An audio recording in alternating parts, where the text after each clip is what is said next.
설교 제목은요, 그 페르시아 제국 이야기인데요. 페르시아 제국 이야기. 설교 시간에 뭐 이런 거 해도 되는 거예요? 역사 공부인데 돼요? 예, 그래요. 되는군요. 예, 우리 집사님이 허락해 주셨으니까 해도 되겠네요.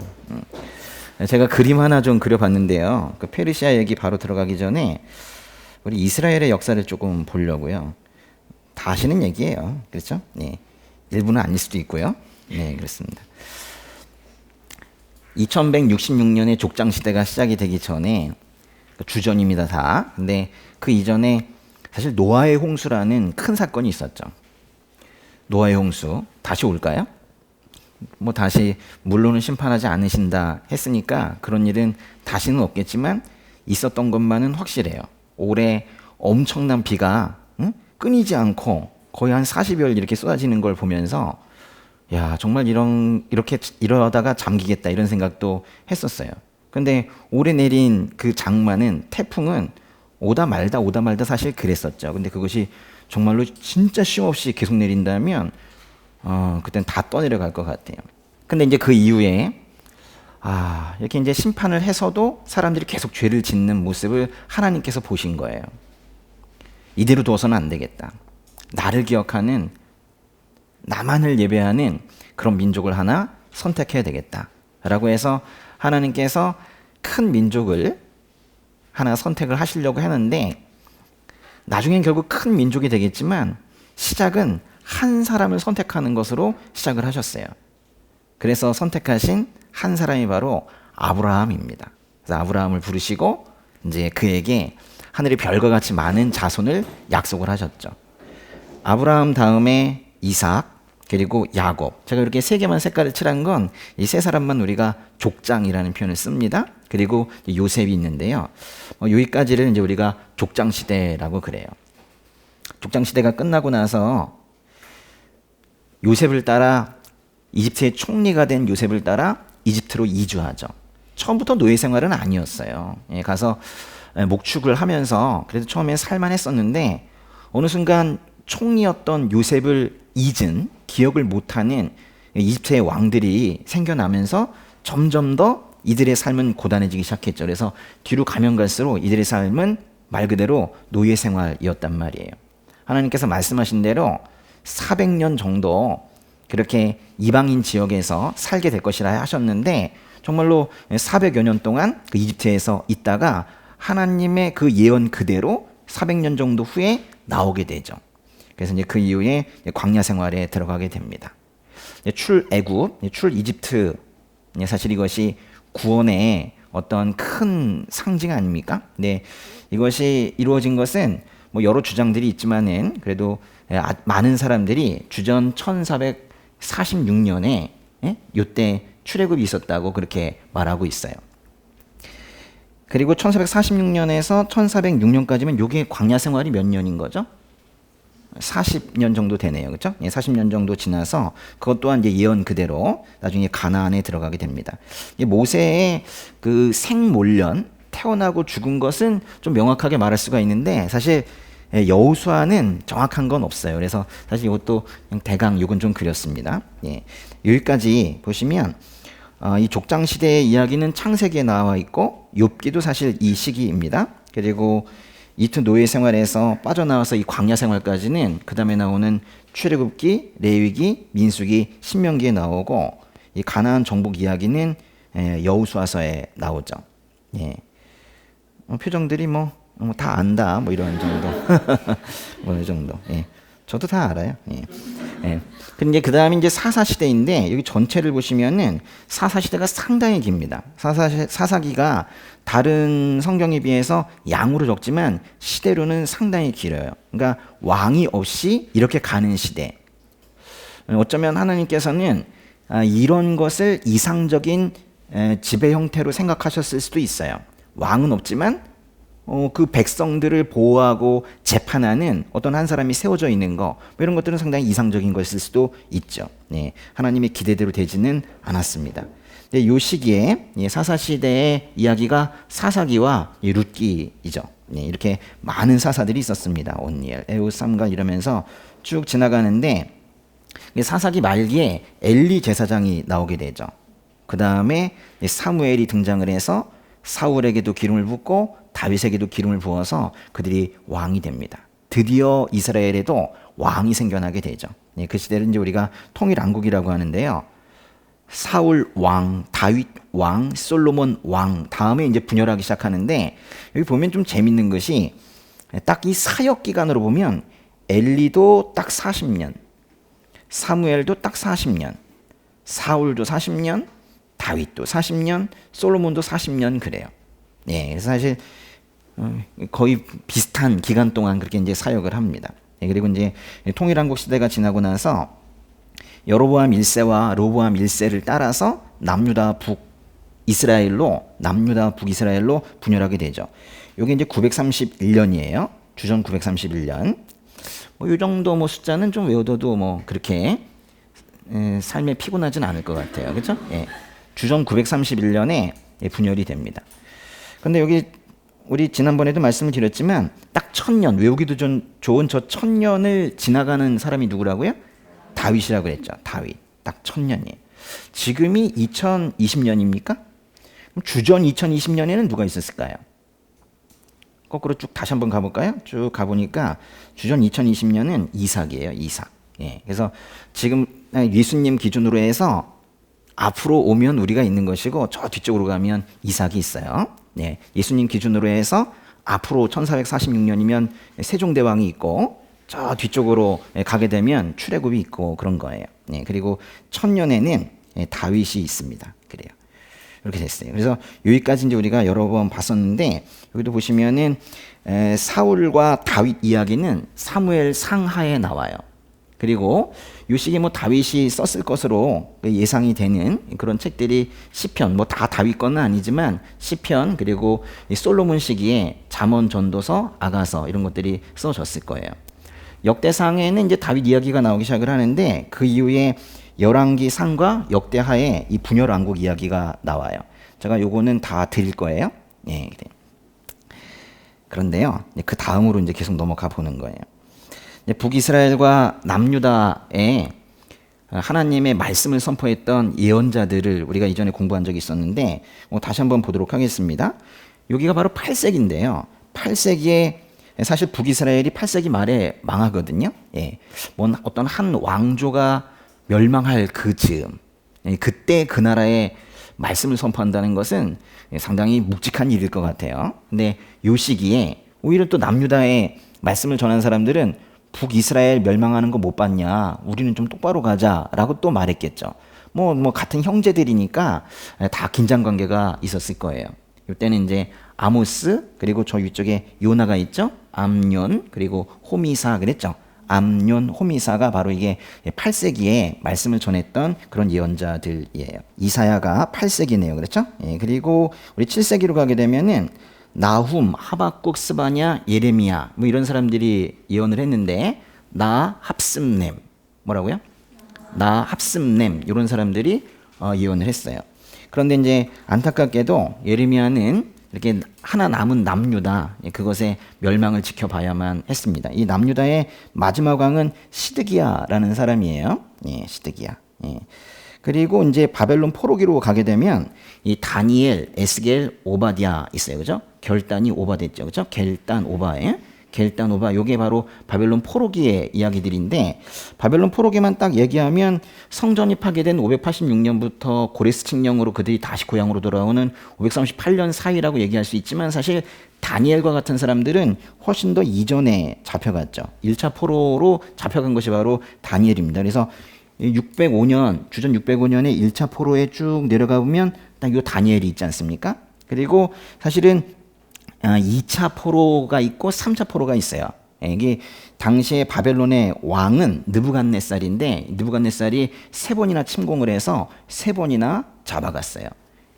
1차, 2차, 3차. 바로 근데 2차 때 그 잡혀간 사람이 밑으로 쭉 내려가 보니까 에스겔이네요. 그렇죠? 그래서 다니엘이 1차 포로기에 잡혀갔고 에스겔이 2차 포로기에 잡혀가서 바벨론에서 사역을 한 겁니다. 그리고 나서 이제 바벨론이 결국 멸망을 합니다. 사실 바벨론이 한 일은 바벨론 포로밖에 없는 것 같아요. 그죠? 예, 하나님의 채찍으로서, 예, 남유다를 징계하는 도구로서 오로지 바벨론 포로를 만든 거, 그것이 바벨론의 유일한 일이었던 것만 같아요. 뭐 다 지켜보고 나니까 그렇게 보이죠. 그리고 나서 이제 바벨론을 멸망시킨 나라가 바로 이 페르시아입니다. 페르시아. 예. 페르시아의 첫 번째 왕은 고레스이고요. 두 번째 왕은 캄비세스. 사실 요 사이 한 명이 더 있고, 그리고 다리오가 있고, 뭐 크세르크세스, 뭐 이런 왕들이 있네요. 예. 뭐 이런 큰 분위기였습니다. 예. 이제 페르시아 제국 얘기를 해드리도록 할게요. 페르시아는 지도를 보세요. 여기가 이제 지중해이고요. 여기 이스라엘이 이쪽에 있습니다. 요 아래쪽에 있는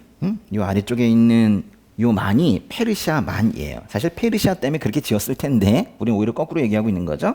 페르시아만 바로 위쪽에 조그만 페르시아가 있었어요. 원래 이 지역에는 아케메네스 왕조라는 게 있었어요. 뭐라고요? 예, 한번 써보겠습니다. 예.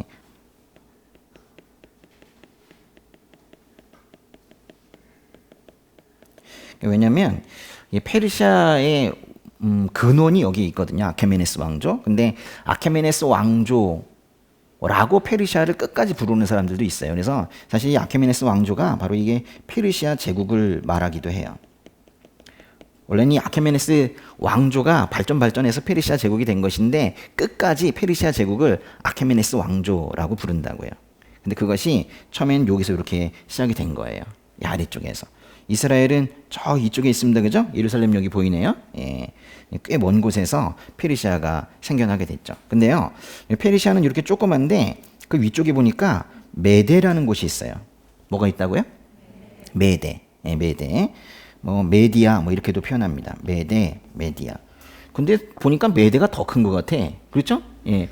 그렇죠? 페르시아는 조그맣고 메데가 크잖아요. 메데는 지금 이 동쪽부터 시작해서 저 서쪽에 심지어 여기 지금 터키 지역인데 터키의 일부 지역까지도 사실 메데라는 나라예요.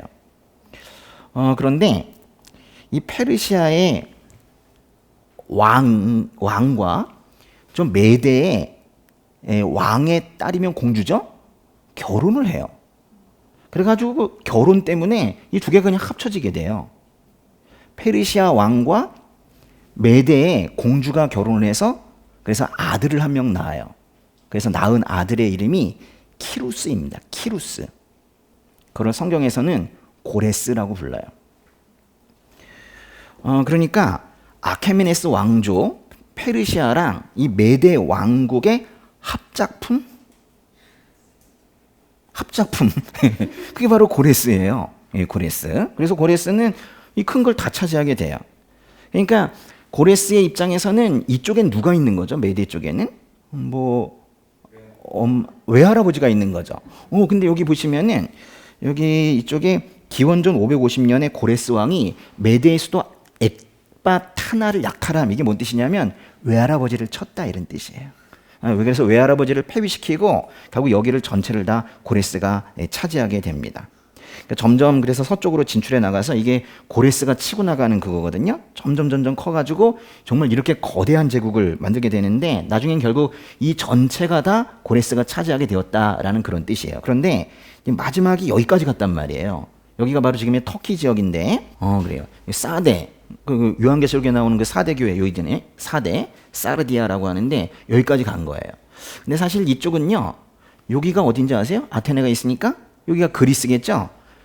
다 그리스 지역이에요. 요만큼까지가. 이 해안 지역이 다. 그래서 그리스의 속국이었던 작은 도시들이 여기 잔뜩 있었는데 다 같은 그리스 사람들이란 말이에요. 근데 그 중에 일부를 지금 고레스가 차지하게 된 거예요.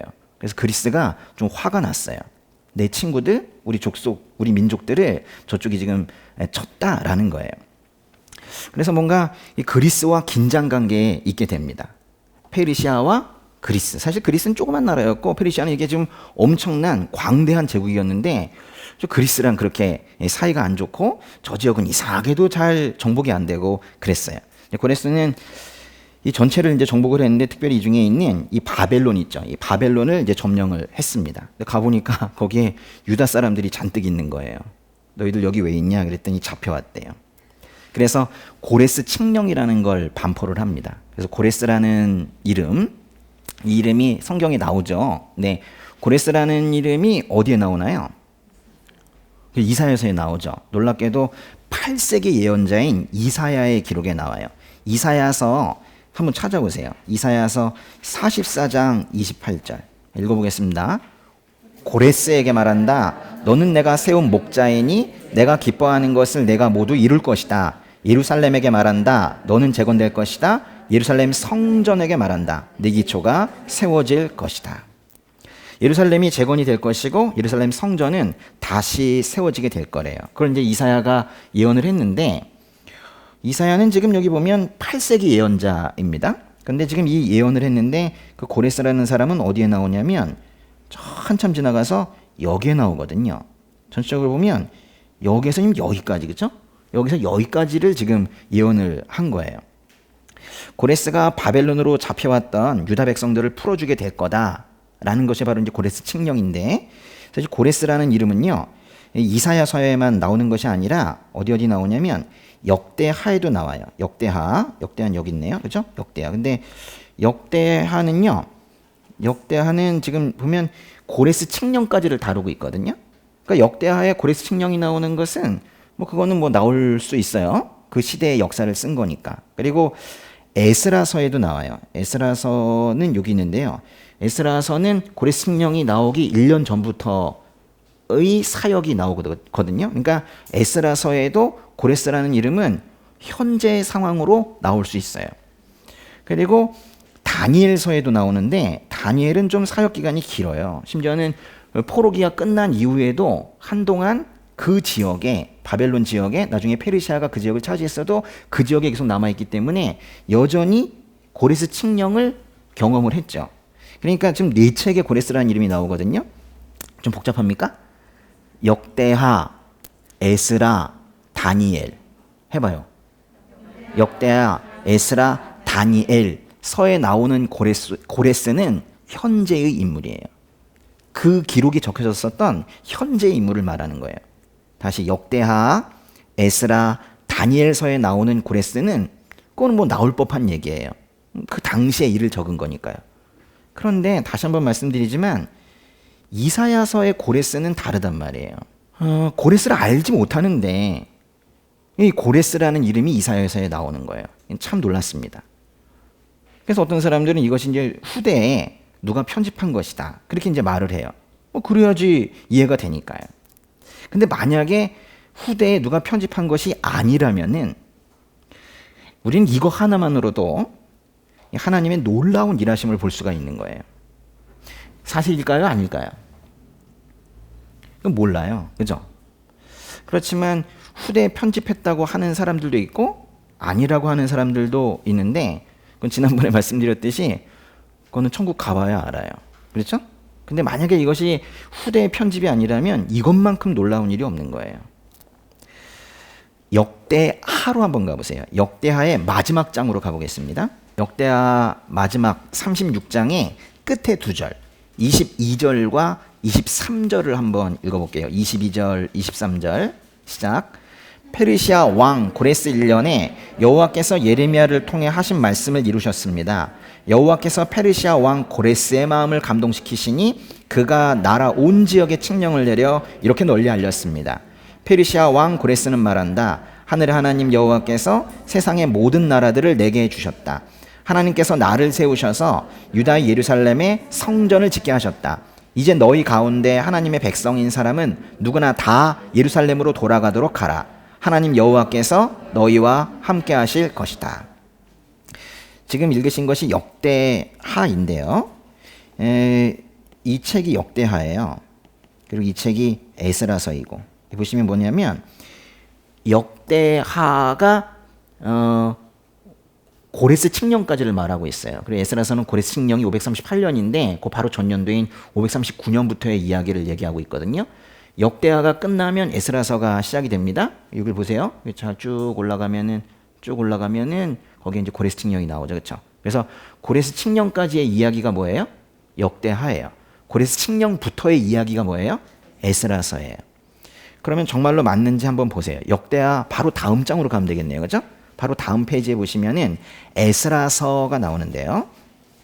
에스라서 1장이에요. 에스라서 1장의 1절 읽어보겠습니다. 여호와께서 예레미야의 입으로 하신 말씀을 이루기 위해 페르시아 왕 고레스 1년에 페르시아 왕 고레스의 마음을 감동시키셔서 그가 온 나라에 칙령을 공포하고 공문을 보내게 하셨대요. 뭐 비슷한 얘기가 또 나오네요. 근데 고레스가 그냥 칙령을 내린 게 아니라 그것도 하나님께서 고레스의 마음을 감동시키셔서 한 일이라는 거예요. 그러니까 역사의 이면에 하나님께서 일하고 계시는 거예요. 사람들은 사건밖에 볼 수가 없지만 그리스도인이라면, 하나님 믿는 사람이라면 사건 뒤에서 일하고 계시는 하나님을 볼 수 있어야 되는 거예요. 에스라서 1장 1절은 페르시아 왕 고레스가 칙령을 내렸다는 이야기로 지금 시작이 된 걸 보셨는데, 다시 한번 말씀드리지만 역대하가 고레스 칙령으로 끝나고 에스라서가 고레스 칙령으로 시작을 합니다. 바로 이어지는 거예요. 고레스 칙령이라는 건요, 처음에는 구두로 선포했어요. 이렇게 하라, 돌아가라, 예루살렘으로 돌아가라. 근데 나중에는요, 그것이 기록이 되었습니다. 어디에 기록이 되었냐면요, 이렇게 생겨있는 원통에 기록이 되었어요.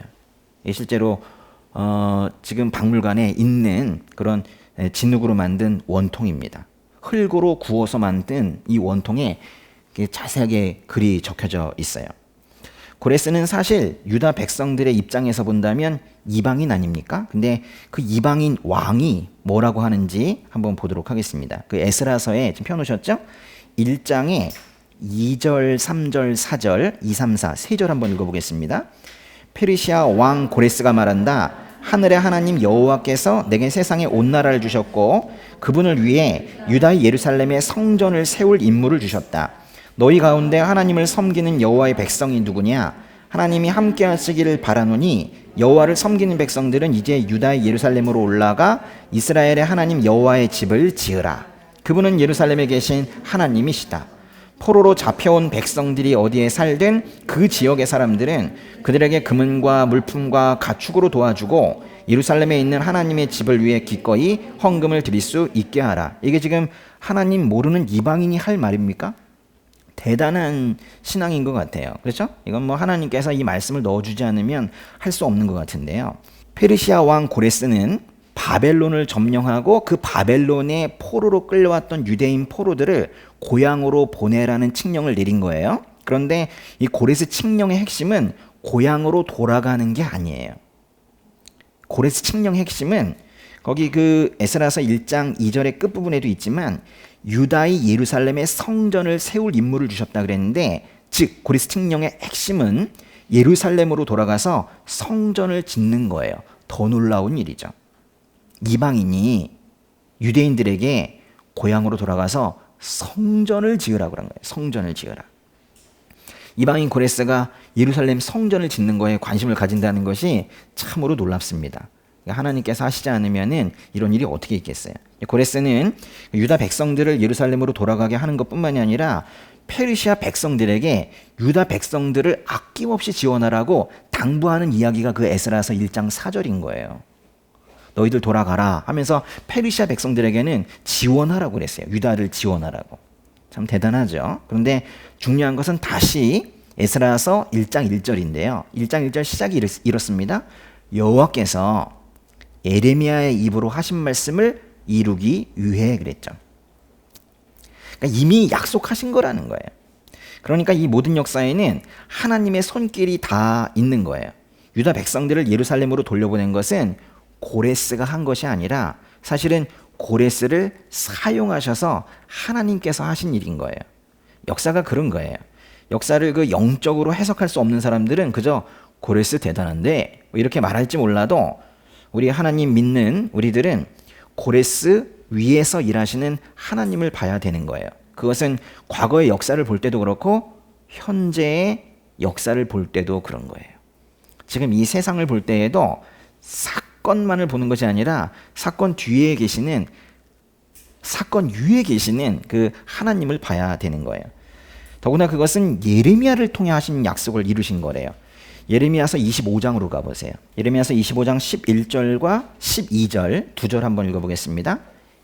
온 땅이 황폐하게 되고 폐허가 될 것이다. 이 민족들이 70년 동안 바벨론 왕을 섬길 것이다.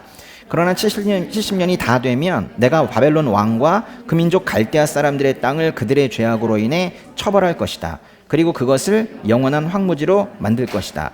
여호와의 말이다. 예레미야는 바벨론 포로로 사람들이 끌려가는 건 알았죠. 왜냐하면 하나님께서 그거를 선포하러 가셨으니까요. 징계의 도구가 바벨론이다. 바벨론에게 항복하라. 바벨론이 하라고 하는 대로 하라. 이게 예레미야의 사역이었어요. 그런데 70년이 있으면 돌아올 것이라는 건 예레미야가 경험한 것이 아닌데, 지금 예레미야서 25장 11절과 12절에 70년 동안 70년이 다 되면 그랬잖아요. 그게 바로 이 기간, 이만큼의 기간인데요. 이만큼의 기간이 바로 70년입니다. 약 70년이에요. 다 이제 어림수로 가는 건데요. 이것을 예레미야가 예언을 한 거예요. 그런데 그 약속에 따라 538년에 고레스 칙령이 내려지고 그들은 반드시 돌아오게 된다는 거죠. 이 바벨론 포로, 이걸 우리가 따로 뭐라고도 그러냐면 바벨론 유수라고도 그래요. 유수. 바벨론 유수. 이런 말 들어봤습니까? 예. 유수라고도 많이 불러요. 유수. 이게 뭔 뜻이냐면 유는 좀 멀다, 뭐 그런 뜻이에요. 극하다, 뭐 이런 뜻인데, 이 숫자가 여러분 그 감옥에 들어가 있는 사람 번호를 뭐라 그래요? 뭐 수임 번호 뭐 이렇게 얘기하잖아요. 그 숫자예요. 가두어 둔다는 뜻이에요. 그래서 이게 멀리에 가두어 둔다 이런 뜻이거든요. 포로란 말과 똑같은 거예요. 멀리에 가두어 둔다. 그래서 유수라고 그래요. 유수.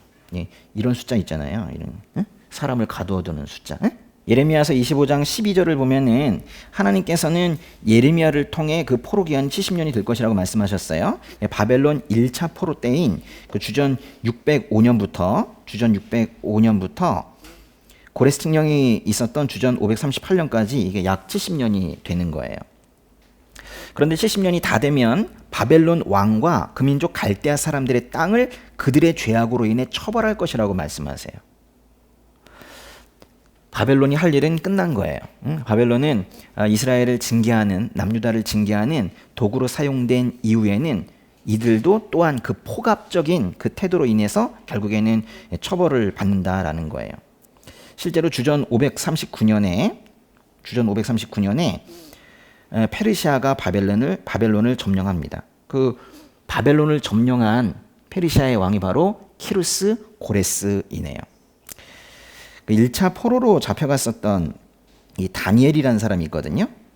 다니엘이 1차 포로로 잡혀갔었죠. 그렇죠? 예, 1차 포로로 잡혀갔었던 다니엘은 바벨론 포로 기간 내내 사역을 하고 사실 여기 고레스 칙령까지도 경험을 한 사람이에요. 그러니까 그 바벨론 지역이 페르시아 지역으로 바뀌었을 때까지도 다니엘은 거기에 계속 살고 있었어요. 그러니까 다니엘은 고레스를 봤어요, 못 봤어요? 봤죠. 그렇죠? 예, 그래요. 1차 포로로 잡혀간 다니엘은 느부갓네살도 보고 고레스도 봤어요. 바벨론의 느부갓네살도 보고 그리고 페르시아의 고레스도 봤어요. 근데 그 다니엘이 이 느부갓네살의 그 꿈을 해몽하는 그런 이야기 있지 않습니까? 뭐 꿈을 꿨는데 커다란 신상이 있었다면서요. 그 이야기 잠깐 보겠습니다. 예. 다니엘서의 2장으로 가보세요. 2장의 32절, 33절. 사실 이것 말고도 여러 가지 환상이 더 있는데요. 이 뭐 가장 잘 알려져 있는 환상이고요. 느부갓네살 왕이, 바벨론 왕이 꾼 꿈을 다니엘이 해석을 합니다. 한번 읽어볼까요? 신상의 머리는 순금이고 가슴과 팔은 은이며 배와 허벅지는 청동이며 종아리는 쇠며 발은 쇠와 진흙이 절반씩 섞여 있었습니다. 이런 느낌 아닙니까? 이런 거죠, 그렇죠? 이건 물론 이제 나중에 돌이 날라와서 이 모든 걸 다 부서뜨린다라는 그것까지 그려놓은 것인데, 여기에서 이 순금으로 되어 있는 이 머리 있잖아요. 이거는 현재 그 느부갓네살 왕이 속해 있는 그 바벨론 제국 얘기하는 거예요. 근데 그 다음으로 나오는 이 은으로 되어 있는 요 가슴과 팔은 그 다음 제국을 얘기하는 것이고, 청동으로 된 이 배와 이 허벅지의 경우에는 그 다음 제국 얘기를 하고 있는 것이고, 이 밑에 있는 쇠로 되어 있는 다리랑 쇠와 진흙이 섞여 있는 그 발은 또 그 다음 제국을 얘기하고 있는 거예요. 바벨론 제국은 뭔가 확실합니다. 이거는 현재를 말하고 있는 거니까 느부갓네살 왕이 느부갓네살 왕이 속해 있는 이 바벨론 제국이 이 금으로 된 머리 부분이라는 건 너무나도 확실한데, 그 다음으로 이제 은으로 된 이 가슴과 팔은 그럼 어디냐? 이거 이제 그 다음 제국인 페르시아 제국을 말해요. 지금 오늘 우리가 공부하고 있는 페르시아 제국을 말해요. 페르시아 제국은 은으로 표현을 하고 있어요. 은으로. 이제 그 다음이 바로 헬라 제국일 것 같고요. 그 다음이 로마 제국일 것 같고 그렇습니다. 아시죠? 바페헬로. 예? 근데 물론 이제 바벨론 앞에 뭐가 있냐면 아시리아가 있어요. 그렇죠? 그래서 이제 사실 성경의 5대 제국을 말하라고 하면 앗을 앞에 붙여야 돼요. 앗 바페헬로인데요. 앗 바페헬로. 그래서 총 5인데 이 바벨론 제국 시기에 그 다음에 나오게 될 페르시아 제국, 헬라 제국, 로마 제국, 이런 후대 역사들이 계속 이어질 것이라는 것을 바벨론 왕에게 환상으로 보여주신 거예요. 그걸 또 하필 하나님을 알고 있는, 하나님을 신앙하는 그런 다니엘의 해석을 할 수 있게 해준 거죠. 주전 6세기, 4세기, 1세기에 나타날, 그래서 세계 역사를 지배할 그 미래의 나라들을 정확하게 알려주신 거예요. 이것이 이거 하나의 환상으로 나타나는 것이 아니라 그 뒤에 어떤 짐승들의 환상도 있고요. 3번이나 이거를 말을 해요. 다시 에스라서 2장으로 한번 보시겠습니다. 에스라서 2장. 에스라서 2장을 보면은 그 바벨론 포로로 잡혀갔다가 풀려나서 고향으로 돌아온 사람들의 명단이 나오거든요. 70년이 다 지났나 봐요. 에스라서 2장 폈습니까? 네. 바벨론 포로로 잡혀갔다가 돌아온 사람들. 에스라서 2장의 1절과 2절을 읽어보시는데 거기에 나오는 왕의 이름과, 왕의 이름 별로 중요하지 않네. 그거보다는 처음으로 돌아온 사람, 돌아온 사람의 첫 번째 이름이 뭔지 한번 읽어볼게요. 에스라서 2장의 1절, 2절 시작. 다음은 바벨론 왕 느부갓네살에 의해 바벨론 포로로 잡혀갔다가 풀려나 올라온 사람들의 명단입니다. 그들은 예루살렘과 유다로 돌아와 각각 고향에 있는 자기 성으로 갔습니다. 이들은 스룹바벨, 예수와 느헤미야, 스라야 등등등등등이에요. 첫사람 이름이 뭐예요? 처음 스룹바벨이죠. 이 사람이 예수님의 족보에도 등장하는 그 스룹바벨이에요. 스룹바벨은 고레스 칙령 직후에 1차 포로 귀환의 지도자였던 사람입니다. 우리 아까요 보시면은 잡혀가는 것도 1차, 2차, 3차 이렇게 잡혀갔는데 사실 돌아오는 것도 그렇게 여러 차례에 걸쳐서 돌아오게 되거든요. 1차는 고레스 칙령이 내려지자마자 바로 돌아옵니다. 이때 스룹바벨이 사람들을 이끌고 돌아오게 돼요. 스룹바벨은 고레스 칙령 직후 1차 포로 귀환의 지도자였던 사람이에요. 근데 스룹바벨이 고향으로 돌아와서 제일 먼저 한 게 뭔지 한번 읽어볼게요. 그 에스라서 3장으로 가보세요. 3장의 2절. 에스라서 3장 2절 시작. 그때 요사닥의 아들 예수아와 동료 제사장들과 스알디엘의 아들 스룹바벨과 그 동료들이 일어나 이스라엘의 하나님의 제단을 다시 짓기 시작했습니다. 하나님의 사람 모세 율법에 기록된 대로 그 위에 번제를 드리기 위해서였습니다.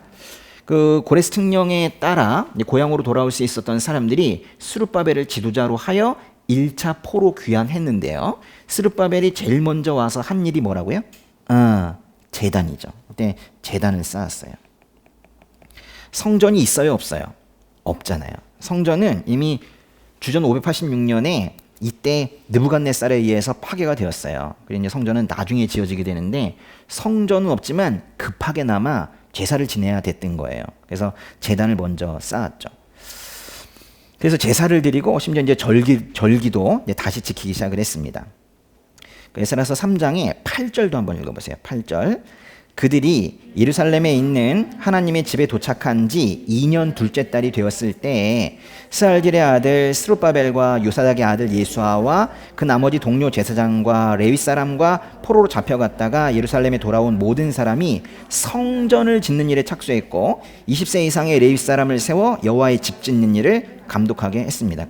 제단을 먼저 쌓았고 그 다음에 2년 정도 있다가 스룹바벨이 하게 된 건 뭐예요? 성전을 짓기 시작했죠. 그렇죠? 근데 이게 문제가 스룹바벨이 제단도 쌓고 이제 성전도 짓기 시작을 했는데 여러 가지 반대로 인해서 사실 이때까지 520년이 될 때까지 성전 짓는 일이 아주 지지부진했어요. 성전 재건에 대한 열심도 없었고 반대도 많았어요. 그러니까 이 기간 동안 있죠. 이만큼 기간 동안은 성전 짓는 일이 제대로 되지 않았다라는 거예요.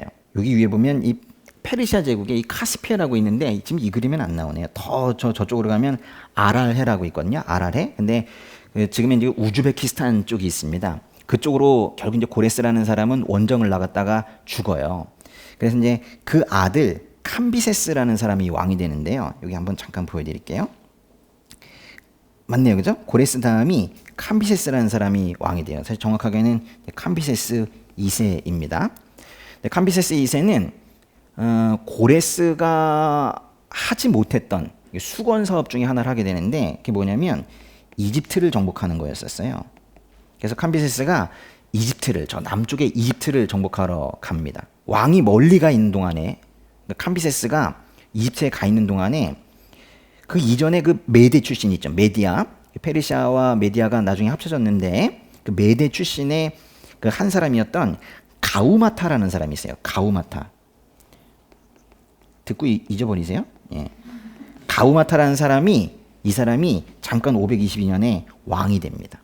그러니까 왕이 멀리 원정을 나가 있으니까 반란을 일으킨 거예요. 그래서 쿠데타를 일으켜서 왕이 됩니다. 캄비세스는 그 소식을 듣고 급히 돌아와요. 어디 감히 내 자리를. 근데 오다가 이집트에서 죽어요. 왜 죽었는지 몰라요. 그런 걸 우리가 의문사라고 그래요. 의문사. 그래서 석연치 않은 이유로 캄비세스는 죽어요.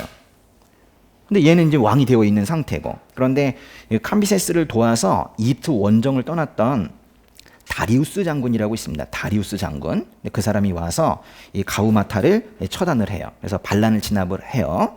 이 가우마타를 또 다른 말로 뭐라고 하냐면 스메르디스라고도 그래요. 스메르디스. 토하고 계십니까? 네. 아니죠?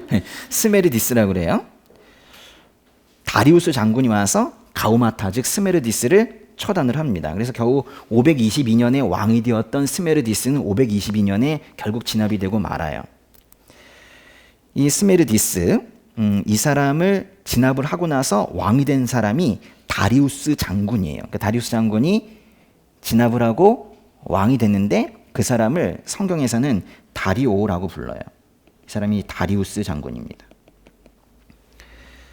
이 사람은 조로아스터교 신봉하는 사람이에요. 조로아스터교라는 종교 아십니까? 그 은근 그 신자들이 많아요. 조로아스터교. 우리나라에는 뭐 없지만은 외국에는 많이 있어요. 예, 조로아스터교. 조로아스터교는 누가 만들었어요? 그 아우라마즈다라는 율신 숭배하는 그런 종교거든요. 거기도 뭐 율신 숭배라고는 하는데 실제로 가보면 다신교예요. 근데 조로아스터교는 조로아스터가 만들었어요. 예. 어려운 질문은 아니었는데. 예. 그 사람 이름이 이제 다른 이름이 짜라투스트라입니다. 예, 짜라투스트라 조로아스터가 만든 조로아스터교를 신봉하는 사람이 바로 이 다리오였어요. 이 다리오 때 이때쯤에 그 페르시아가 이런 느낌이에요. 아주 엄청 크죠, 그렇죠? 그래요. 보면은 인더스강까지인데 인더스강 넘어가면은 인도 나옵니다. 근데 거기까지만 갔네요, 그렇죠? 그리고 저 위에 아라레까지, 여기 아라레 여기서 고레스가 죽었다는 거고, 저 이집트도 갔고요. 그리고 저기 이제 그리스 지역까지도 이제 치러 가게 된 거죠. 근데 이제 당시에 유다라는 나라는 이 전체 이 페르시아 안에 여기 있지 않습니까? 여기, 그렇죠? 예. 유다가 독립을 한 것이 아니라 페르시아가 너희 돌아가라, 고향으로 돌아가라 그랬지만 사실 페르시아 제국 내에 있는 그런 유다인 거예요. 그러니까 말하자면 하나의 주였어요, 주. 그래서 이제 이 페르시아는 이 전체를 분할을 해가지고 여러 주로 나누고 거기마다 총독이라는 사람들을 세워놨어요. 팔레스타인은 저 예루살렘 쪽, 이 팔레스타인은 이 사람들이 보통 어디서 불렀냐면 이쪽에서 이 티그리스 유프라테스강 저쪽에 있는 사람들이다. 그래서 유프라테스강 건너 지역의 사람이라는 표현이 혹시 성경에 있다면 유프라테스강 건너 지역은 유프라테스강 건너서 있는 저 서쪽 지역을 얘기하는 것인데 이쪽에 있는 페르시아 입장에서는 그것이 바로 유다 지역을 말하는 거예요.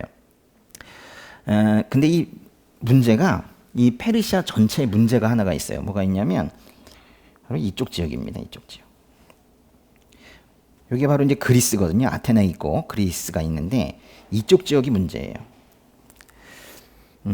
다리오 왕, 또 뭐 다른 왕들도 그런데 이 그리스 지역이 그렇게 무너지지가 않는 거예요. 그리스 뭐 조그만 나라인데 이 엄청난 페르시아 제국이 저걸 계속 못 치고 있었어요. 여러분 그런 말 들어봤습니까? 마라톤 전투? 이게 조금 전에 그 지역입니다. 여기 이제 그리스가 있고 여기 지금 터키 지역인데요. 이 페르시아가 요 이오니아 지역, 여기도 다 그리스 사람들이 살고 있는 곳인데 이쪽 지역을 친 거예요. 그리고 이제 더욱더 나아가게 되는데 다리우스 왕이 보낸 그런 원정군이 여기 마라톤이라는 곳이 있죠. 마라톤 여기 있죠. 여기에 이제 상륙을 하게 돼요. 원래는 바다 건너 이쪽 지역만 페르시아가 차지하고 있었는데 이 마라톤 지역까지 이제 차지하게 된 거예요. 그래서 그리스 군과 페르시아 군이 싸워요. 누가 이깁니까? 예, 그리스 군이 이기죠. 그때 이제 그리스의 용사 페디피데스가 마라톤 이 전장에서 여기가 이제 마라톤인데 요 아테네까지 여기 좀 짧아 보이지만 이게 40km인데요. 여기를 달려서 승리의 소식을 알리고 죽었죠. 그래서 이제 그거를 기념을 해서 마라톤 경주가 생긴 거잖아요. 그 마라톤 전쟁이 바로 이 다리우스 왕의 말년이었던 주전 490년에 있었던 일이에요. 이런 얘기를 지금 왜 하는 거예요?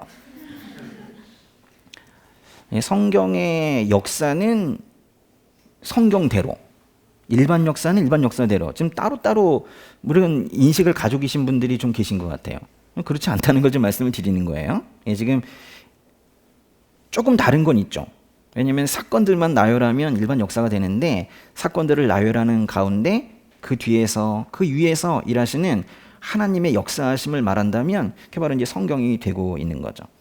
그럼 이 다리오 왕 때 이런 일도 있었는데 다리오 왕 때 유다에서는 무슨 일이 있었는가? 다리오 왕 2년째. 다리오 왕이 522년에 즉위했으니까 다리오 왕 2년째면 520년입니다. 520년에 무슨 일이 있었는가? 이때 이제 성전 재건이 다시 시작이 된 거예요. 보세요. 성전 재건이 스룹바벨이 오자마자 시작을 했는데 지지부진했다고 그랬어요. 근데 520년부터 성전 재건을 해서 요만큼, 그죠? 요만큼 해가지고 성전이 완공이 된 거예요. 저 정도만 할 수 있었던 걸 갖다가 그렇게나 열심히 없어가지고는 오랫동안 지지부진했던 거예요. 이때 이제 유다 지역은 페르시아 제국 안에 아직까지 지금 있는 겁니다. 그리고 유다의 총독은 바로 이 스룹바벨이에요. 스룹바벨은 다윗 가문의 후손이었고 그 돌아왔을 때 이 유다 지역의 총독이 되었어요. 그때 이 지지부진했었던 그 이전의 성전 재건 사업을 다시 경험하지 아니하도록 이 520년부터 516년까지 성전 재건을 독려했었던, 성전 재건을 격려했었던 예언자 2명이 있어요. 누구랑 누굴까요? 학개와 스가랴죠. 그래서 이렇게 쭉 내려가 보니까 학개와 스가랴가 있잖아요. 그렇죠? 학개와 스가랴가 독려를 해서 드디어 이제 성전이 완공이 된 겁니다. 이 사람들이 이렇게 성전 짓는 거에 정성을 들였던 이유는 뭘까요? 안 되니까 다시 하고 하는 이유가 뭐였을까요? 뭐 여러 가지로 얘기할 수 있겠지만 사실 이제 성전이 그 이전에 느부갓네살에 의해서 바벨론에 의해서 이제 파괴가 되면서 하나님의 영광이, 이 사람들은 이제 하나님의 영광이 떠났다고 생각을 했어요. 성전을 다시 지으면 하나님의 영광이 예루살렘으로 다시 돌아올 것이다라는 그런 믿음이 있었어요. 좀 다른 말로 한다면 성전이라는 게 지금의 어떤 교회 느낌과 조금 다를 수도 있어요. 다시 하나님 느끼고 싶었던 거예요. 성전이라는 것에 아주 익숙해져 있었던 이 이스라엘 백성들이 성전이 없는 기간이 너무 길어지면서 뭐 성전의 느낌을 잃어버린 사람들도 있었겠지만 계속 그것을 그리워하고 갈망하는 그런 사람들이 있었던 거죠. 그러니까 성전을 지으면서 다시 하나님 만나고 싶다, 뭐 그런 생각을 가지고 있었던 거예요. 하나님의 임재 가운데 깊이 들어가기 위해서, 다른 말로는 예배를 회복하기 위해서 성전 짓는 것에 정성을 들였던 거예요. 페르시아의 그 다리오 왕 다음으로 즉위한 왕은 크세르크세스입니다. 여기 한 사람 이름이에요. 크세르크세스. 이거 다 안 들어가더라고요. 크세르크세스예요. 크세르크세스. 한번 읽어보세요. 발음이 잘 되시는구나. 난 잘 안 되더라고요. 크세르크세스. 예. 이 크세르크세스 왕은 여전히 또 이 그리스 지역에 문제가 있어요. 아직 그리스가 무너지지가 않는 거예요. 그래서 이제 그리스를 쳐요. 크세르크세스가 그리스를 아주 크게 한번 칩니다. 그리스를 공격해요. 크세르크세스가 얼마나 그리스를 세게 밀었는지 아주 파죽지세로 그리스를 쳐갑니다. 물론 이 크세르크세스도 성공은 못해요. 아까 그 그림 다시 한 번만 보여드릴까요?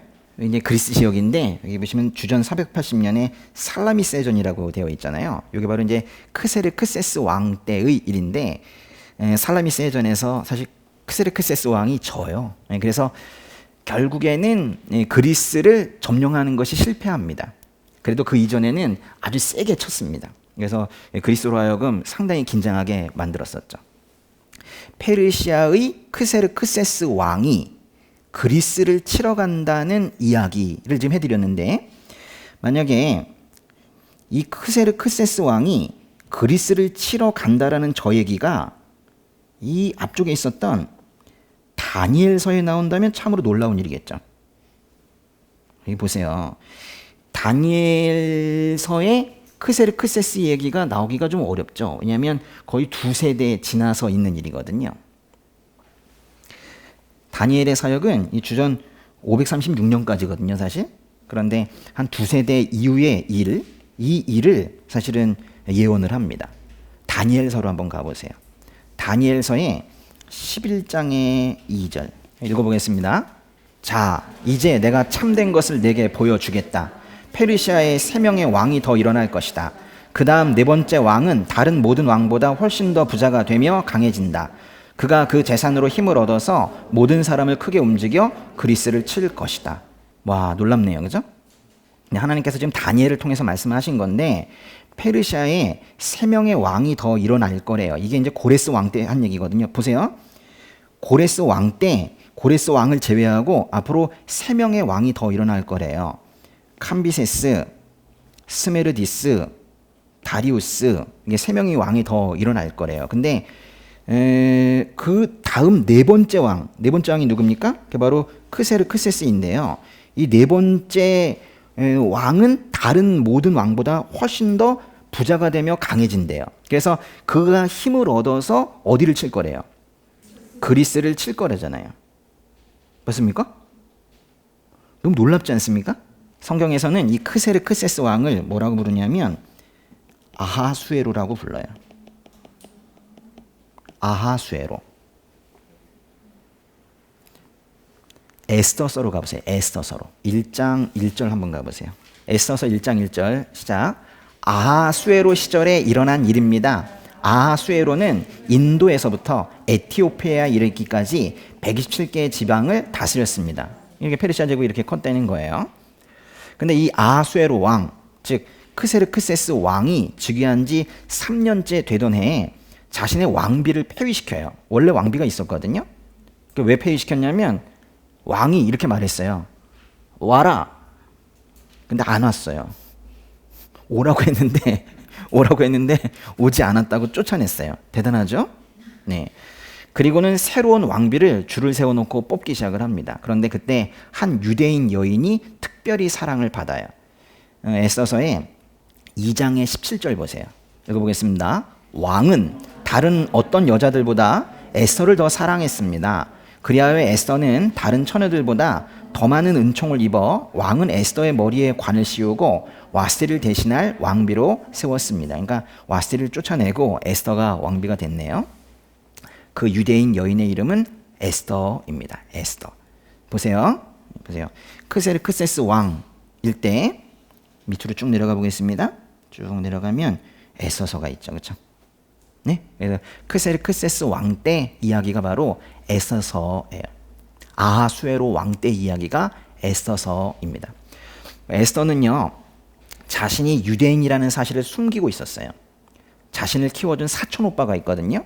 모르드게. 예, 모르드게라는 사람이 출신은 절대 말하지 말라고 그랬거든요.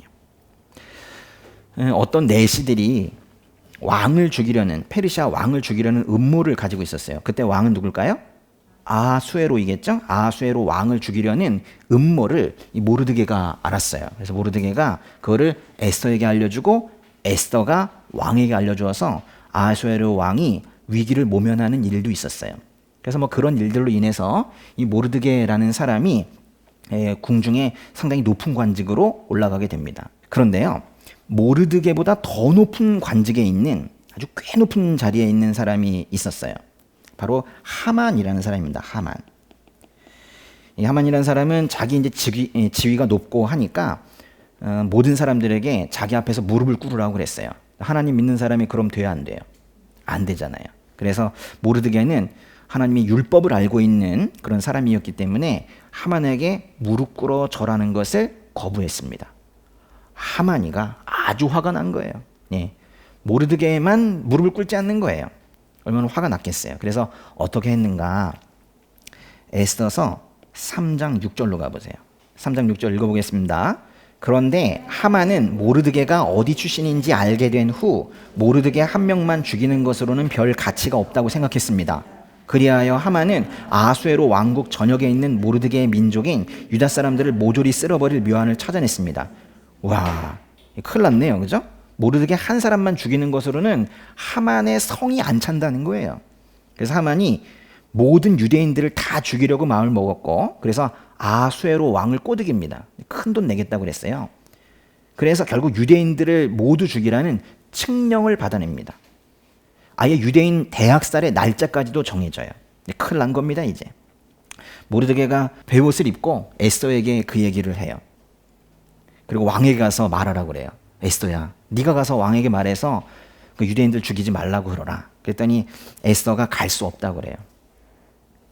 왕이 부르지 않았기 때문에 갈 수가 없대요. 당시에 왕이 부르지도 않았는데 왕에게 나아가면 죽이는 법이 있었어요. 죽는 거예요. 부르지도 않았는데 왔구나. 그래서 죽이는 거예요. 그런데 벌써 아수에로 왕이 그 에스더를 부르지 않은 지가 30일이나 지났대요. 뭔가 사랑도 조금 식은 것 같기도 한 그런 느낌이에요. 그래서 더더욱 왕에게 나가기가 어려웠던 거예요. 그런데 이제 에스더가 뭐라고 합니까 그때? 뭐 우리 우리말 성경에서는 제가 죽게 되면 죽겠습니다. 제가 죽게 되면 죽겠습니다. 뭐 이렇게 번역을 해놨는데 개역개정에서는 이랬죠. 죽으면 죽으리이다. 그 부분은 개역개정이 더 멋있는 것 같아요. 죽으면 죽으리이다. 네. 무슨 일을 하려면 뭐 그렇게 해야 되지 않겠습니까? 한번 해보세요. 죽으면 죽으리이다. 생명 살리는 일은 꼭 그렇게 해야 되는 거예요. 왕이 에스더의 간청을 받아들여요. 그런데 저게 죽을 무릅쓰고 나아갔는데 하나님께서 하신 거죠. 그래서 그 간청을 모두 받아들여서 학살 명령을 취소하라는 칙령을 다시 내립니다. 근데 오히려 유다 사람들이 그 대적들을 처단할 수 있도록도 해요. 그래서 그거를 이제 기념해서 만든 절기가 불임절이라는 거예요. 불임절. 아수에로 왕, 즉 크세르크세스 왕은 근데 마지막이 좋진 않았어요. 주전 465년에 궁중에서 일어난 쿠데타로 인해서 살해당하고 맙니다. 그 다음으로 왕이 되는 사람은 누구예요? 아닥사스다입니다. 아닥사스다. 크세르크세스의 아들이에요. 이 아닥사스다 왕 때에도 여전히 이제 그리스와의 문제가 해결되지 않고 있었어요. 아버지는 그리스를 쳤잖아요. 근데 결국에는 이제 크게 쳤지만 점령하는 데는 실패했는데 이 아닥사스다 왕 때 그리스와 평화 조약을 맺어요. 차라리 그럴 바에야 평화 조약을 맺자. 칼리아스 평화 조약이라는 걸 맺어요. 그래서 결국 오랜 기간에 그리스와의 전쟁이 끝이 나고 저 지역은 이제 조용해집니다. 아닥사스다 왕은 오히려 그거보다는 이 사람들이 이제 이집트에 관심을 더 가져요. 그래서 이집트를 치는데 더 신경을 씁니다. 아닥사스다 왕 때의 이야기도 성경에 있어요. 지금 어느 제국 얘기하고 있습니까? 다 지금 페르시아 얘기하고 있는 거죠. 아닥사스다 왕 때 이야기, 에스라서에 있어요. 그리고 느헤미야서에도 있습니다. 요만큼을 다루고 있는 것이, 요만큼을 에스라서와 느헤미야서를 모두 다루고 있는 것이 바로 아닥사스다 왕 때예요. 요 그림 좀 특이하게 생겼네요. 보세요. 에스라서는 주전 457년까지의 이야기고 느헤미야서는 주전 445년부터의 이야기예요. 몇 년 차이가 나는 거죠? 12년? 그냥 단순하게 빼보면 12년이죠. 그래서 에스라서와 느헤미야서는 12년의 간격을 두고 이어지는 일이에요. 예. 에스라 7장으로 한번 가보세요. 에스라서 7장의 1절과 2절 한번 읽어보겠습니다. 시작. 이 일이 있은 후 페르시아 왕 아닥사스다의 통치기에 에스라라는 사람이 있었습니다. 그는 스라의 아들이자 아사라의 손자, 힐기야의 증손, 살룸의 현손, 사독의 5대손, 아이브의 6대손, 거기까지만 읽죠. 그러니까 쭉 해서 보면 그 5절 끝에 보면요, 대제사장 아론의 16대 손이라고 했죠. 그렇게 끝나요. 그러니까 제사장 집안이네요. 아론 집안이네, 아론 집안, 그죠? 근데 에스라는 또 어떤 사람인가? 그 7장의 6절 읽어보세요. 이 에스라가 바벨론에서 올라왔습니다. 그는 이스라엘의 하나님 여호와께서 주신 모세의 율법의 정통한 서기관으로서 그의 하나님 여호와의 손길이 그 위에 있었기 때문에 왕은 에스라가 요청한 것이라면 다 들어주었습니다. 성경을 잘 알고 있는 사람이에요. 그래서 우리가 에스라 학자 또는 에스라 학사 이렇게도 부르는데요. 지금 에스라 이야기를 하고 있죠, 그렇죠? 아닥사스다 왕 때의 에스라 이야기를 지금 하고 있습니다. 그 남유다 백성이 바벨론에서 포로 생활을 한 지 70년은 일단 지났고 그 뒤에도 시간이 벌써 많이 지났어요. 그래서 그들은 어떻게 모세 율법에 따라 생활해야 되는지 배울 기회가 없었습니다. 쉽게 말하면 성경 공부할 기회가 없었어요. 가르쳐 주는 사람도 없었고. 그런데 하나님께서 이 기간 동안에 이 율법에 대한 전문적인 지식을 갖춘 학자 에스라를 키워내고 계셨던 거예요. 언젠간 말씀을 가르쳐야 되니까요. 하나님의 손길이 그 위에 있었기 때문에 왕은 에스라가 요청한 것이라면 다 들어주었대요. 그때 왕은 아닥사스다일 거예요. 에스라는 예루살렘으로 돌아갈 수 있게 해달라는 요청을 했어요. 아닥사스다 왕에게 예루살렘으로 가고 싶다고 그랬어요. 아닥사스다 왕이 그 요청을 들어줬습니다. 하나님께서 위에 계시기 때문에 다 된 거예요. 에스라서 7장의 8절 읽어보세요. 7장의 8절. 에스라는 아닥사스다 왕 7년 5째 달에 예루살렘에 도착했습니다. 이거를 2차 포로 귀환이라고 그래요. 그래서 보세요. 1차 포로 귀환은 고레스팅령이 있었던 바로 주전 538년에 있었는데 정말 한참 있다가 아닥사스다 왕 때 에스라를 지도자로 하여 2차 포로 귀환이 이루어지게 됩니다. 근데 그 바로 윗절 보시면은 그 첫째 달에 출발해서 5째 달에 도착을 했는데요. 거의 넉 달이 걸린 거예요. 그 바벨론 지역에서 예루살렘으로 돌아오려니까 얼마나 거리가 멀었겠어요. 1450km나 되는 그 장거리를 어린아이들 데리고 노인분들 데리고 그렇게 간 거예요. 보세요. 1차 포로 귀환은 고레세이의 유다 총독으로 임명이 된 스룹바벨이 이끌고 왔습니다. 1차 포로 귀환은 누가 데리고 왔어요? 스룹바벨 총독이 이끌고 왔어요. 2차 포로 귀환은 누가 이끌고 온 거예요? 에스라가 이끌고 온 거예요. 에스라가. 스룹바벨을 지도자로 한 1차 포로 귀환 이야기는 이 이야기는 어디에 나오냐면 요거는 스룹바벨서가 없어. 그죠? 예. 에스라서의 1장부터 6장에 나와요. 에스라서의 1장부터 6장까지가 스룹바벨 얘기예요. 그런데 그러니까 에스라서 1장부터 6장까지, 그러니까 6장까지는 에스라가 썼는데요. 에스라가 쓰면서 스룹바벨 얘기를 썼다는 건 에스라서 1장부터 6장까지는 에스라 이전 시기에 대해서 쓴 거죠. 그러니까 예언이 아니라 그냥 그랬다라는 걸 쓴 거예요. 근데 에스라를 지도자로 한 2차 포로 귀환 이야기는 에스라서 7장부터 10장까지에 나와요. 이거는 자기 얘기를 쓴 거예요. 그러니까 에스라서에는 두 가지 얘기가 다 나와요. 이전에 스룹바벨이 사람들 데리고 왔다. 이번에 내가 데리고 간다. 라는 얘기를 쓴 거예요. 그러니까 에스라서는요. 그래서 사실 이 중간 얘기는 좀 없어요. 저 얘기랑 이 얘기. 그래서 에스라서는 이만큼이라고 하고 있는 거예요. 에스라서. 그렇죠? 거의 한 세기입니다. 거의 한 세기 이야기를. 근데 사실 여기에 뭉쳐져 있는 얘기랑요, 스룹바벨 얘기랑 저 뒤쪽에 여기에 뭉쳐져 있는 에스라가 직접 사람들 데리고 오는 얘기 그렇게 되어 있는 거예요. 에스라서. 에스라가 바벨론 지역, 지금은 페르시아 지역이라고 해야 할 이곳에서 돌아왔는데요. 너무 오랫동안 이방 지역에서 이제 살다가 온 이 사람들은요, 그들만의 정체성을 찾는 것이 이제 중요한 과제였어요. 너무 이제 유다에 대해서, 이스라엘에 대해서, 또 그 율법에 대해서, 그들의 전통에 대해서 다 잊어버린 거예요. 그리고 위험 요인도 있었습니다. 포로 생활에서 이제 돌아온 사람들이 있었거든요. 먼저 이제 돌아온 사람들, 그러니까 예루살렘에 돌아온 사람들이 그 중에 일부가 이방 여인들과 결혼을 한 거예요. 에스라서 9장의 1절 한번 보세요. 9장 1절과 2절까지 한번 읽어보겠습니다. 이런 일을 마치고 나자 관리들이 내게 와서 말했습니다.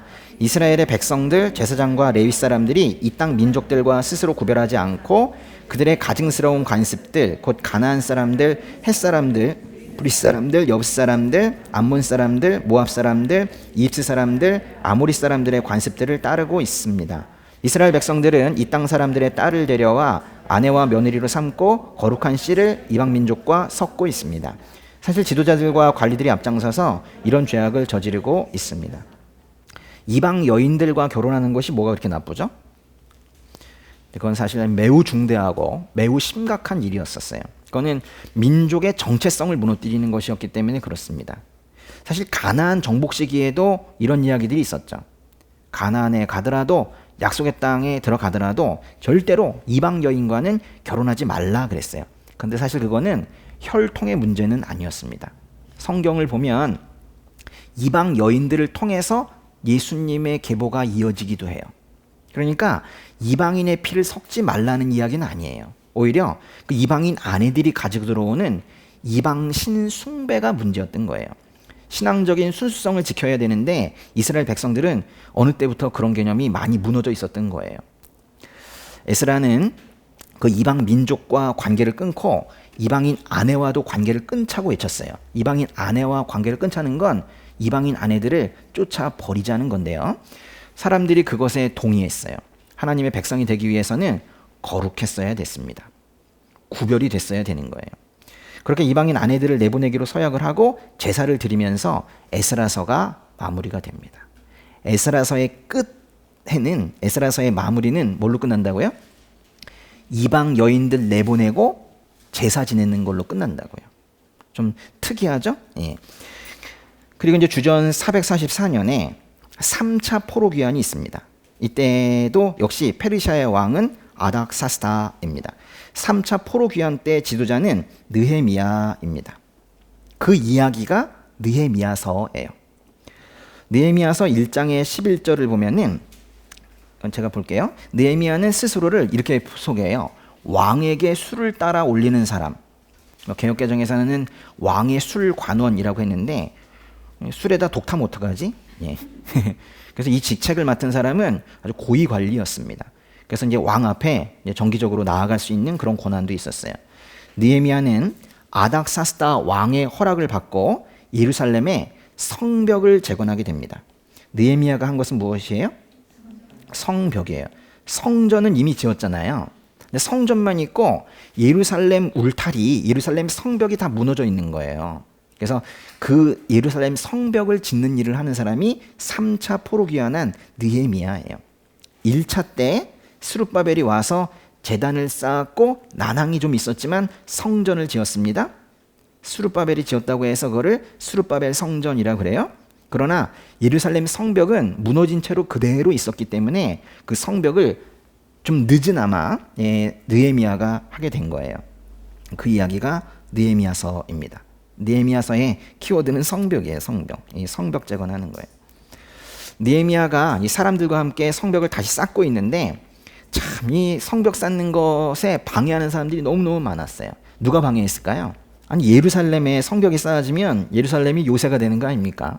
예루살렘에 다시 사람들이 모여들고 그 주변 지역에 유다 사람들이 있게 되면 여기가 강성해지잖아요. 그러니까 뭐 이쪽에 있는 암몬 사람들, 저희 쪽에 있는 사마리아 사람들, 이런 사람들이 다 들고 일어난 거예요. 응? 산발랏이 들고 일어나고 도비아가 들고 일어나고 뭐 그랬단 말이에요. 뭐 조롱합니다. 일단 야 그거 6일 만에 무너지겠다 야 뭐 이러면서 예? 조롱하고 어떤 경우에 실질적으로 물리적으로도 공격을 하고 그래요. 느헤미야가 성벽을 재건하는 게 너무너무 힘들었어요. 자기를 희생하면서까지 그러면서 예루살렘 성벽을 재건한 사람이 바로 느헤미야예요. 그때 그 성벽 재건하는데 그 온갖 위험을 무릅쓰고 이제 성벽을 재건해야 되기 때문에 이때 아주 인상적인 장면이 하나가 등장을 합니다. 느헤미야서 4장의 17절 한번 볼게요. 한번 읽어볼까요? 건축 자재를 실어 나르는 사람들은 한 손으로는 일을 하고 다른 한 손으로는 무기를 들었습니다.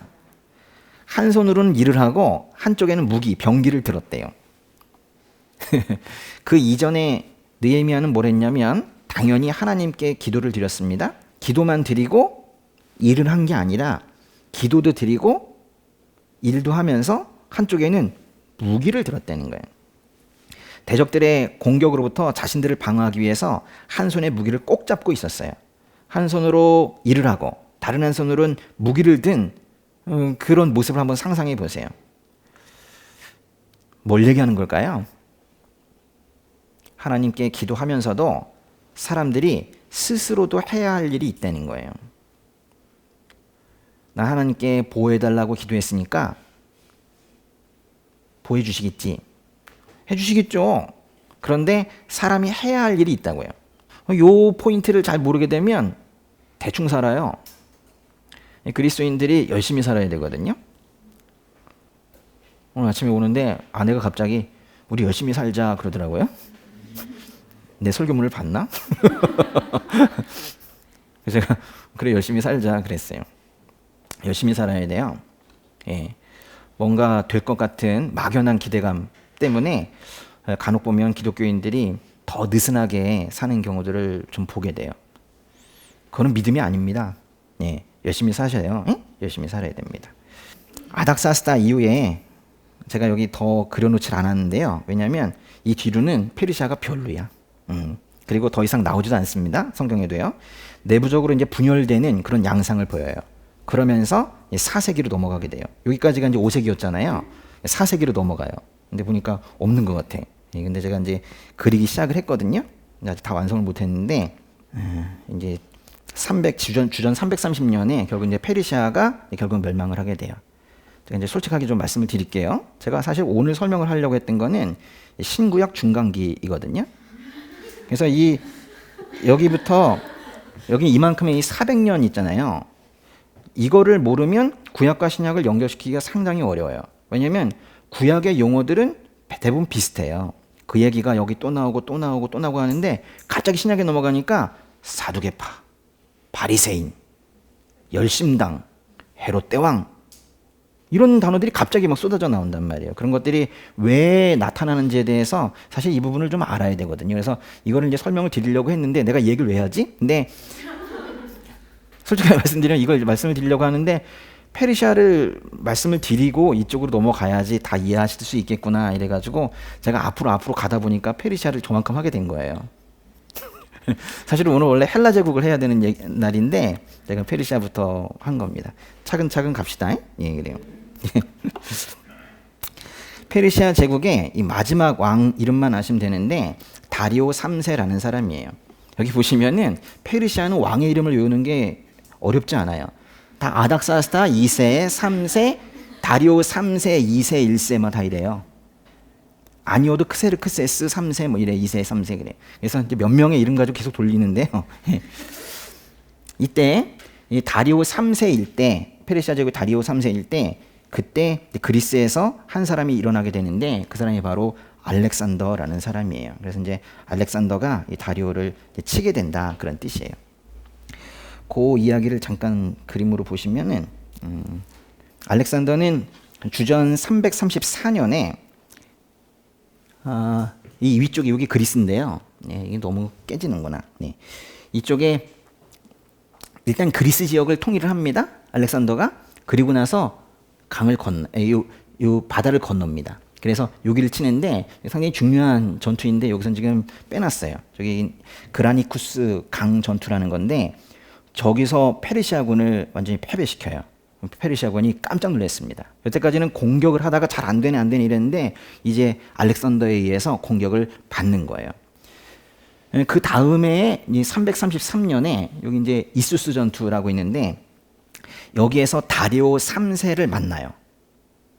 페르시아의 마지막 왕을 만나서 직접 싸웁니다. 여기서 아주 큰 승리를 거둡니다. 이때 이제 다리오 3세가 어떻게 했느냐? 도망가요. 예, 도망가요. 아주 빨리빨리 도망갑니다. 그렇게 이제 페르시아 제국이 이제 무너지기 시작을 해요. 그리고 나서 이제 헬라 제국 시대가 이제 도래를 합니다. 예. 그 이야기는 뭐 다음 시간에 해드릴게요. 예. 오늘 이제 페르시아 제국이 망한 이야기까지를 했습니다. 네, 우리 하나님께 고백해야 될 것이 있습니다. 하나님께서 역사의 주관자이심을 믿습니다. 이 국가 역사에도 우리 개인의 인생에도 하나님의 주권이 어디 하나 미치지 않는 곳이 없음을 믿습니다.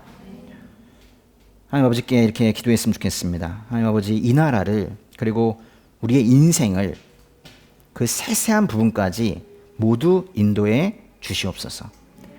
바른 길로, 거룩한 길로 그렇게 나아갈 수 있도록 인도해 주시옵소서. 지금까지 살려오셨고 지금까지 인도해 오셨지만 앞으로도 이 인생 주님께 맡겨드리니 저를 이끌어 주시옵소서. 주님께 모두 나의 진로를 내어드립니다. 나의 모든 결정권을 내어드립니다. 나의 인생을 이끌어 가 주시옵소서. 함께 기도하도록 하겠습니다. 기도하겠습니다.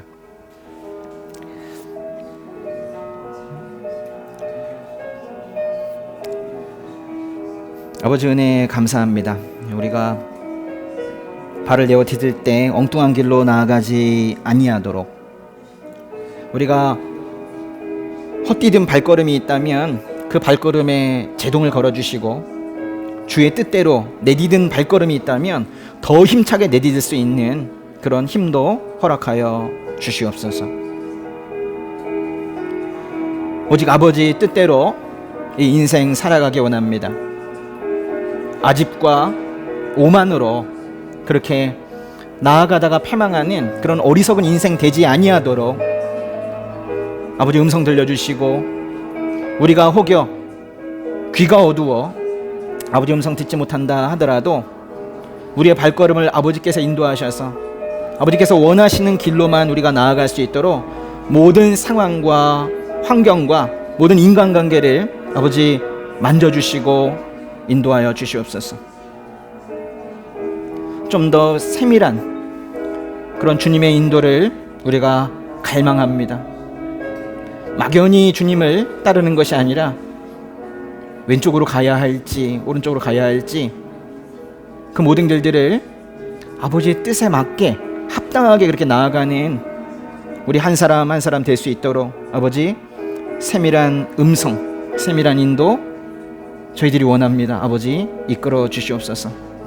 아버지께서 준비하고 계시는 도우시는 손길들, 그 도움의 손길들 제때에 만나게 하셔서 지금 어려움 겪고 있는 우리 성도님들 이 어두운 시기를 돌파해 나갈 수 있도록 아버지 인도하여 주시옵소서. 필요한 것들 공급하여 주시기 원합니다. 재정적으로 힘든 분들께 길 열어 주시길 원합니다. 필요한 것들, 필요한 사람들 붙여주셔서 이 어둠의 시간들 홀로 있지 아니하도록 아버지 손 꼭 잡고 그렇게 이 시간 통과할 수 있도록 아버지 역사하여 주시옵소서. 혹여 혼자 있는 시간에 친정으로 혼자 있다라는 그런 느낌 들지 아니하도록 아버지를 감지할 수 있도록 아버지의 임재를 느낄 수 있도록 아버지 이들을 불러주시고 이들의 고백을 들어주시고 이들의 간구에 귀 기울여 주시옵소서.